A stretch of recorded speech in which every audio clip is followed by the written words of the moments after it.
Cette grande leçon de confiance absolue en lui que Jésus, par sa résurrection, avait ainsi donnée à ses fidèles, c'est celle que chacun de nous peut entendre.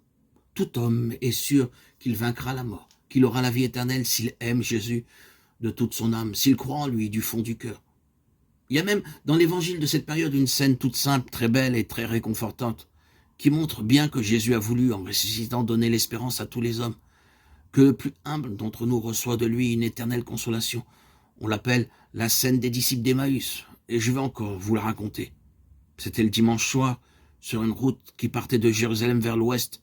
2 hommes marchaient. Ils rentraient à leur petit village d'Emmaüs, et ils cheminaient tristement. C'étaient 2 hommes quelconques, des gens simples, des gens comme vous et moi. Ils avaient connu Jésus de son vivant, et ils l'avaient aimé. Mais ils croyaient qu'il était mort et que tout était fini pour lui. C'était pour cela qu'ils étaient si affligés. Tandis qu'ils discutaient des événements de l'avant-veille, un passant se joignit à eux et marcha à leur côté. Il les interrogea. « Qu'avez-vous à paraître si triste ?»« Comment ?» répondit l'un. « Vous arrivez de Jérusalem, vous ne savez pas ce qui vient de s'y passer ?»« Quoi donc ?»« L'affaire de Jésus de Nazareth. »« Ah, c'était un extraordinaire prophète, très grand, très admirable.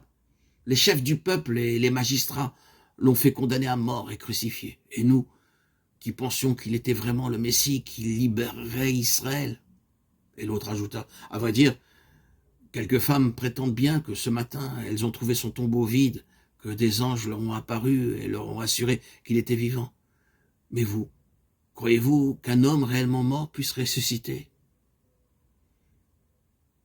Alors, l'inconnu se mit à parler. Est-ce que tout cela, on ne le lit pas dans les prophètes? Est-ce qu'il n'y a pas été annoncé que le Messie devrait mourir et ressusciter? Et en leur citant beaucoup de textes de la Bible, il leur expliqua tout ce qui avait été prophétisé. Il s'exprimait si bien et disait des paroles si belles que, lorsqu'ils furent arrivés au village, ils l'invitèrent à demeurer avec eux et à partager leur repas. Et durant qu'ils mangeaient, l'inconnu continuait à parler. Et les 2 hommes éprouvaient une impression extraordinaire, une chaleur douce les pénétrait. Ils se sentaient pleins de joie et de force. Tout ce qui les avait tant attristés s'évanouissait. Soudain, leur visiteur prit le pain, le rompit, le leva vers le ciel, en prononçant une prière, d'un geste qu'ils reconnurent. Bouleversés, inondés de bonheur, ils comprirent. Mais avant qu'ils eussent pu dire une seule parole, Jésus, car c'était lui, vous l'avez deviné, Jésus avait disparu. Et désormais, les disciples d'Emmaüs n'eurent plus jamais en eux ni tristesse, ni inquiétude, ni doute.